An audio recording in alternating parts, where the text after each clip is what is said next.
ప్రభునందు ప్రియమైన వాళ్ళారా, మీరంతా బాగా ఉన్నారని ఆశిస్తున్నాను.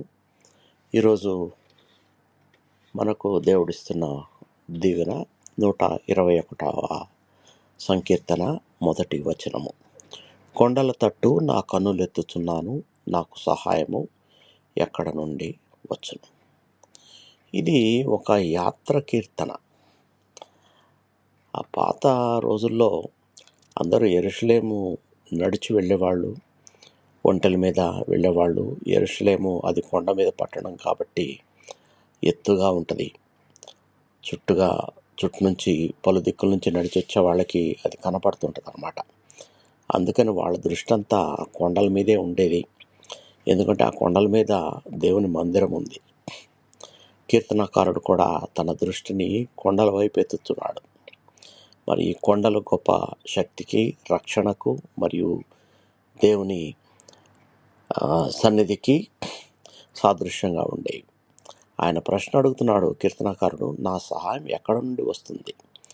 ఈ ప్రశ్న మన జీవితానికి కూడా వర్తిస్తుంది.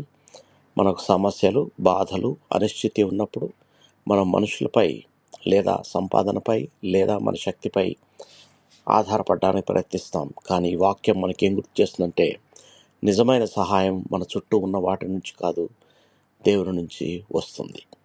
కొండలు ఎంత ఎత్తుగా ఉన్నా దేవుడు వాటికంటే ఉన్నతుడు. మన కష్టాలు ఎంత పెద్దవైనా దేవుని శక్తి వాటికంటే గొప్పది.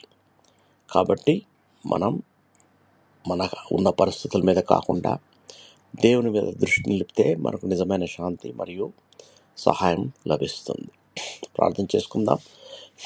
ప్రియ పరలోకపు తండ్రి, ఈరోజు మా హృదయాలను నీ వైపు ఎత్తుటకు సహాయం చేయండి.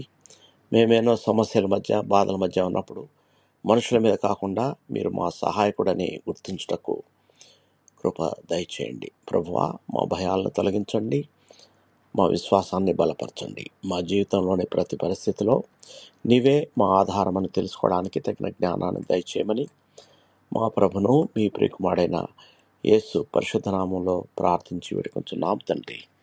ఆమేన్. దేవుడు మిమ్మల్ని బహుగా దీవించి భద్రపరచునుగాక.